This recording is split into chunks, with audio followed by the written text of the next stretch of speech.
सज्जनों, ओम नमः शिवाय। आज आपके साथ हम शेयर करना चाहते हैं अच्छे संत को कैसे पहचानें। अच्छे संत को की क्या पहचान है, कैसे हम उसको पहचानें। ये जो विचार हैं जो हम आपके साथ शेयर कर रहे हैं वो श्रद्धेय स्वामी श्री राम सुखदास जी महाराज का इस विचार में क्या कहना है, इस बारे में वो उनके वचन के साथ हम आपसे ये शेयर कर रहे हैं। पहले तो ये समझें कि संत कौन होते हैं, उसमें कौन कौन से गुण होते हैं। वो असली संत हैं, अच्छे संत हैं। तो कहते हैं इतने गुण जामे सो संत। क्या कहते हैं? श्री भागवत मध्य जस गावत, श्री मुख कमला कंत। हरि को भजन साधु की सेवा, हरि को भजन साधु की सेवा। सर्वभूत पर दाया, सब भूतों पर दया। हिंसा लोभ दंभ छल त्यागे, विष सम देखे माया। सहनशील आशय उदार, अति धीरज सहित विवेकी। सत्य वचन सब सो सुखदायक, गहे अनन्य व्रत एकी। इंद्रियजित अभिमान न जाके, करे जगत को पावन। भगवत रसिक तासु की संगत, तीनों ताप न सावन। ये गुण होने चाहिए। तो जो अच्छे संत होंगे उनमें ये गुण हों तो हमें पहचानने में आसानी होगी। खैर, अब हम आगे बढ़ते हैं। संत और महात्मा, उनको पहचानने वाले बहुत ही दुर्लभ हैं। आज का जो समय है तो दंभ, पाखंड और बनावटीपन इतना हो गया है कि असली संत महात्मा को पहचानना अत्यंत ही कठिन कार्य हो गया है। पर सच्चे जिज्ञासु को पता लगता है, भगवान कृपा करते हैं तभी उनको पहचाना जा सकता हो। भगवान की कृपा अगर आप पर है तो आप उनको पहचान सकते हैं और आपसे उनकी भेंट हो सकती है। अब उनकी पहचान क्या हो, हम उनको पहचान नहीं कर सकते, हम तो अपनी पहचान कर सकते हैं। इस प्रसंग में एक कहानी आती है। एक नवयुवक था, वो राजगद्दी पर बैठा। 5-7 वर्ष राज्य करने के बाद उसने अपने राज्य के बड़े बूढ़ों को इकट्ठा करके पूछा, आप लोग बताएं कि राज्य हमारा कैसा चल रहा है। हमारा राज्य कैसा है? हमारे पिताजी का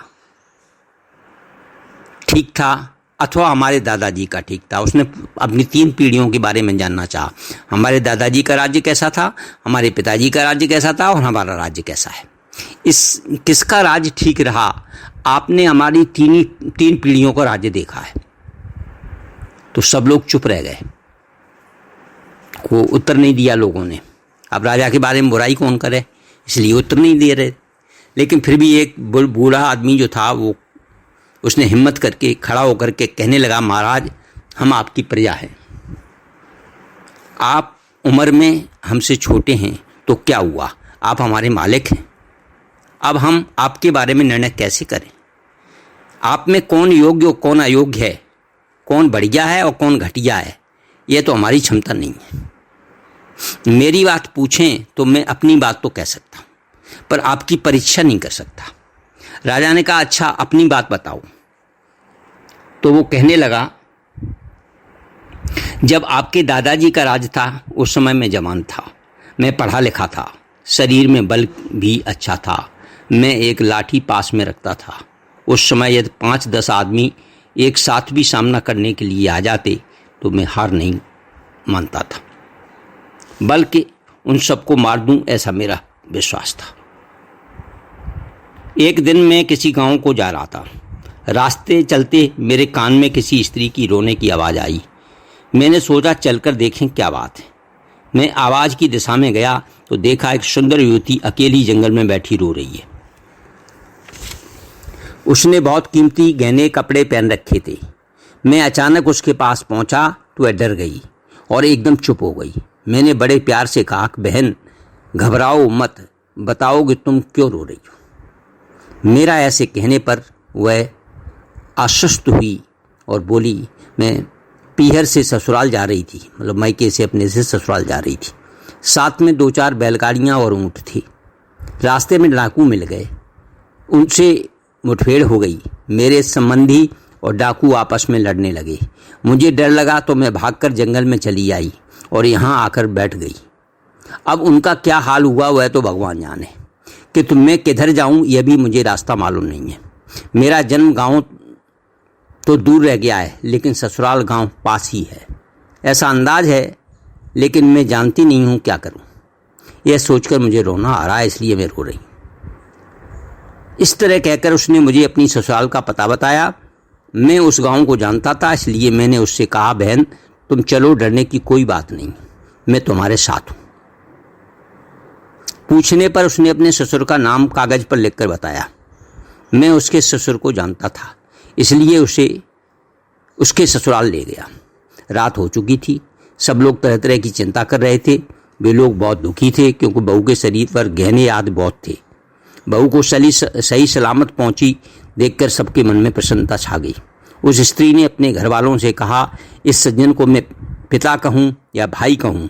इन्होंने मुझे बड़े प्यार से धीरे धीरे ललाया और यहाँ तक पहुँचाया। उसके ससुर मुझे इनाम देने के लिए 500-700 रुपये लाए और लेने का आग्रह करने लगे। मैंने अपना कर्तव्य समझकर यह काम किया कि कोई दुखी है तो उसका दुख दूर हो जाए, इसलिए मैंने रुपए नहीं लिए। मैंने मन में सोचा कि अपने कर्तव्य पालन की बिक्री नहीं करूँगा। मेरे मन में रुपए न लेने से बड़ा संतोष रहा। मैं वापस चला आया। यह बात तो आपके दादाजी के समय की है। इसके बाद आपके पिताजी का राज्य आया। उनके राज्यकाल के 5-7 वर्ष बीतने पर एक बार मेरे व्यापार में बड़ा घाटा लगा। धन की कमी हो गई तो मेरे मन में बात आने लगी कि उसमें इतना अच्छा अवसर था जब 10-15 हज़ार का तो गहना ही वो बहू पहने हुए थी। अकेली स्त्री थी, एक थप्पड़ मारता तो सारा गहना जेवर मिल जाता। आज मैं दुखी नहीं भोगना पड़ता, आज मुझे दुख नहीं भोगना पड़ता। उसमें बड़ी भूल हो गई। अब पछताने से क्या हो सकता है। जब वे इनाम देने लगे तब भी नहीं लिया मैंने। बढ़ाई का भूखा आज तंगी भोगता है। इस प्रकार के भाव मन में आए। महाराज, आप तो अवस्था में मेरे पोते के समान हैं। आपके सामने कहने में लज्जा आती है। अब तो मन में ऐसे भाव आ रहे हैं कि उस समय उस स्त्री को समझा बुझाकर या धमकाकर अपनी स्त्री बना लेता तो आज वह मेरी सेवा करती होती और धन भी मिल जाता। परंतु अब तो बात हाथ से निकल गई। पछताने से क्या लाभ है। इस तरह महाराज, हम तो अपने मन के विचार बता सकते हैं। आप राजाओं का निर्णय कौन करे। आपका निर्णय करने की ताकत हम में नहीं है। ये दृष्टांत तो उसने राजा को सुना दिया। राजा समझ गया कि बुड्ढा बड़ा बुद्धिमान है। यथा राजा तथा प्रजा, यह बात भी कह दी उसने और हमें रुष्ट भी नहीं किया उसने। इस तरह संतों की पहचान हम नहीं कर सकते। हम कह नहीं सकते कि वे कहाँ तक पहुँचे हुए। संतों की पहचान करना इतना कठिन है जैसे राजा की पहचान करने के बारे में जो बूढ़े आदमी ने बताया वो। इस तरह संतों की पहचान हम नहीं कह सकते कि वे कहाँ तक पहुँचे हुए हैं, किंतु उनके पास जाने से क्या होता है, हमारे मन में मच रही हलचल शांत हो जाती है। असली संत, अच्छे संत होंगे तो बिना पूछे शंकाओं का समाधान हो जाता है। मन में संतोष होता है। अपने में देवी संपदा के गुण आते हों, अर्थात उनके पास जाने पर दया, क्षमा, उदारता, त्याग, संतोष, नीति, धर्म आदि की अगर वृद्धि होती हो और दुर्गुण दुराचार दिखने लगें और घटने लगें, जिन महापुरुषों के संग अथवा दर्शनों से ऐसी विलक्षणताएं आती हैं तो हम अंदाज लगा सकते हैं कि वो कैसे संत हैं। इसके अलावा हम गरीब हों अथवा धनी हों, जिनके मन में हमारी कोई गरज नहीं दिखती, हम धनी हैं तो कुछ ज़्यादा आदर करें, गरीब हैं तो निरादर करें, हमसे वे कुछ स्वार्थ सिद्ध करना चाहें, ऐसा हमें कभी लगता ही नहीं। हम उनसे ज्ञान योग, भक्ति योग, कर्मयोग आदि की बातें पूछते हैं तो वे उनसे भी आगे की बात बता देते हैं। हमारी दृष्टि में सगुण निर्गुण, साकार, निराकार के तत्व को जानने वाला उनसे बढ़कर कोई दिखता नहीं है। ऐसे महापुरुषों का अगर संग मिल जाए तो बड़ा ही लाभप्रद होता है। वो हमको ईश्वर के समीप ले जा सकते हैं और हमने ऐसे गुण बढ़ा सकते हैं।